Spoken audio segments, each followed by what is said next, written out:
माँ विंध्याचल वाली माई दिव्य कथा भाग 2। जब माँ स्वयं चलकर भक्त की रक्षा करती है। भाग 1 में आपने जाना कि कैसे माँ विंध्यवासिनी का प्राकट्य हुआ, कंस का अभिमान टूटा और विंध्य पर्वत पर शक्ति का स्थायी निवास हुआ।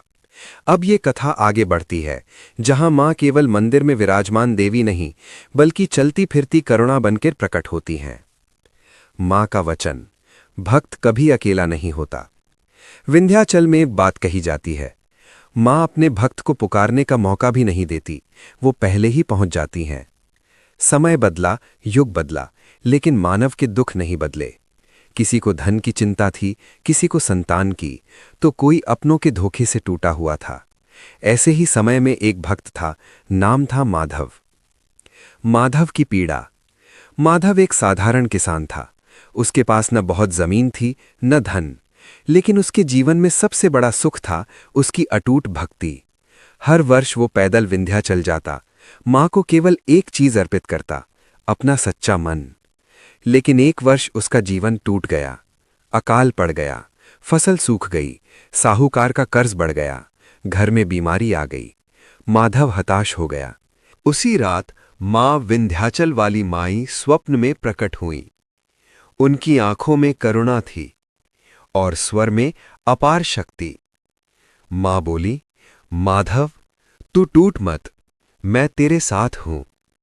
माधव ने कांपती आवाज में पूछा, मां, क्या सच में मेरी सुनवाई होगी? मां मुस्कुराई। जब भक्त टूटता है तभी मां चलती है। परीक्षा का समय। अगले दिन माधव के जीवन की सबसे कठिन परीक्षा आई। साहूकार ने उसके घर पर कब्जा करने का आदेश दे दिया। गांव वाले डर से चुप थे। माधव ने बस एक काम किया। उसने विंध्याचल की दिशा में हाथ जोड़कर कहा, मां, अब तू ही मालिक है। चमत्कार का प्रकट होना। उसी समय आसमान में बादल घेर आए, तेज हवा चलने लगी। साहूकार का घोड़ा बिदक गया और वो जमीन पर गिर पड़ा। लोगों ने देखा, एक तेज प्रकाश उसके सामने खड़ा था। एक स्त्री स्वर गूंजा, जो भक्त के अन्न पर अधिकार करे वो मेरे कोप से नहीं बच सकता। साहूकार कांप उठा। उसने उसी क्षण माधव के चरण पकड़ लिए। मां का न्याय। अगले दिन गांव में पंचायत बैठी। साहूकार ने स्वयं स्वीकार किया, मैंने लोभ में अंधा होकर पाप किया। माधव का कर्ज माफ हुआ, उसकी जमीन लौटाई गई और गांव वालों ने पहली बार महसूस किया, मां केवल मूर्ति नहीं है, वो न्याय है। विंध्याचल की रातों का रहस्य।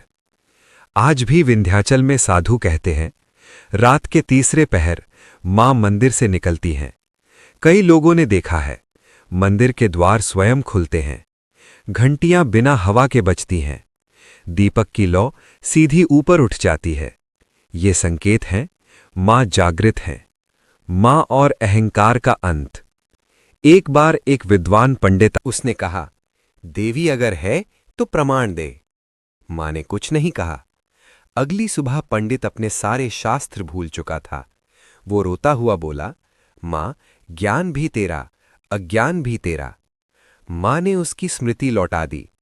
मां का सबसे बड़ा चमत्कार, मां विंध्याचल वाली का सबसे बड़ा चमत्कार किसी रोग का ठीक होना नहीं, बल्कि टूटे हुए मन को जोड़ देना है। कई लोग खाली आंखों से आते हैं, लेकिन वापस जाते हैं भरे हुए हृदय के साथ। नवरात्रि का दिव्य समय। नवरात्रि के दिनों में विंध्याचल स्वर्ग के समान हो जाता है। हवा में मंत्र गूंजते हैं, दीपों की कतारें दूर तक जलती हैं, हर चेहरा श्रद्धा से चमकता है। कहते हैं, नवरात्रि में मां हर भक्त के घर तक जाती है। मां का अंतिम संदेश। मां विंध्यावासिनी कहती हैं, मुझे महलों की चाह नहीं, मुझे तो सच्चे आंसू पसंद है। जो हार कर भी मुझे याद करे वही मेरा सच्चा भक्त है। कथा का संदेश भाग 2। इस कथा का सार यही है, संकट में मां स्वयं चलती हैं, अहंकार हमेशा नष्ट होता है, भक्ति कभी खाली नहीं जाती। जब पूरा गांव खामोश था, तब मंदिर में नहीं, भक्त के दरवाजे पर खड़ी थी मां। जब सब साथ छोड़ दें, तब भी मां विंध्याचल वाली हाथ थामे खड़ी रहती हैं। अगर इस कहानी में आपको माँ विंध्याचल वाली की एक पल के लिए भी उपस्थिति महसूस हुई हो, तो लाइक करना माँ के चरणों में पुष्प चढ़ाने जैसा है। सब्सक्राइब इसलिए करें ताकि जब भी माँ की कोई कथा आए, वो सीधा आपके पास पहुंचे। जय माँ विंध्यवासिनी।